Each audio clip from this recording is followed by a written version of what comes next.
action in the Bantamweight division as we take a look at how these two fighters match up with our tale of the tape. Matheus Santos is going to maintain a 3-inch reach advantage training at a CMMA underneath the tutelage of Chad George, whereas Daniel Labastida training at the Axe Academy under Rodrigo Carvalho. This should be a great fight as El Huron steps back in the UNF cage to take on Matheus Santos.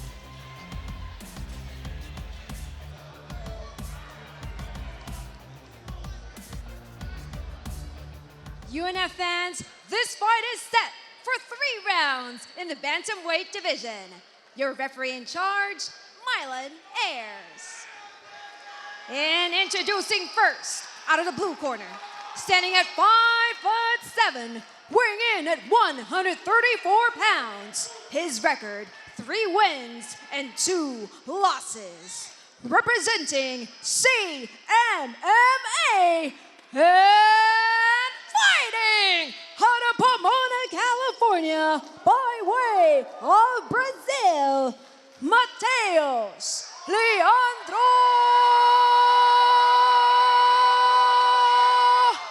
Santos. And his opponent, out of the red corner, standing at 5'5", weighing in at 132 pounds. His record, 1 win and 1 loss. Representing Axe Academy and Pugilist. And fighting out of Simi Valley, California, Daniel El Huron Labastida. Stage is set for this battle in the Bantamweight division. 2 rising stars about to lock horns. Labastida's an interesting individual. He had his face on the cage. It's obvious that both guys beat to their own drum. Who's going to be able to execute and impose their will on the other? Matheus Santos in the white, taking on El Huron, Daniel Labastida in the black. Oh, he got clipped with a right hand there.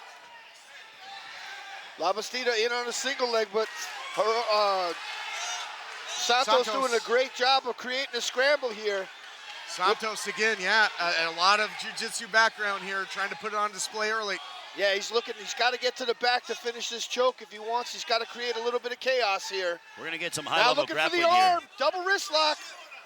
Yeah, Ray Labastida very comfortable on the ground as well. The lone victory of his career, round 2 submission victory over Ramon Hernandez with a knee bar. Look, both guys come from extensive grappling backgrounds. The jiu-jitsu background of, and for Labastida, the fact is that he's got that wrestling at Moore Park College. I mean, look, both guys, Santos, BJJ expert. That's a bad spot for Labastida. Look out here. Triangle. He's in trouble here, boys. Good job by Labastida to get back to top position. He's got to look up. Frying pan into the fire. He's got that locked in here. Labastida's got to look up. He's got to look up at the ceiling. This is a bad spot for him. And you can see trying to pull the head down is Santos, trying to really make it a quicksand mentality. Great job by Labastida to change the angle to get out of the choke, but now his Watch the arm! Watch the arm! Nasty! Out of the he did it! Out of the frying pan, into the fire. If the first one don't get you, the second one will. Matheus Santos putting on a grappling clinic, locking up the double wrist lock, using that to convert into the triangle and then grabbing a hold of the arm.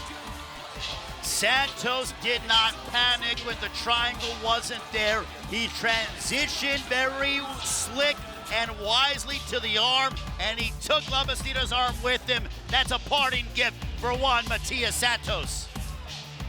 0 rust evident in Matheus Santos. But John, also I think in the fact that Labastida played into his game plan. That's Santos' world. It's one thing to be a standout wrestler, but it's another thing.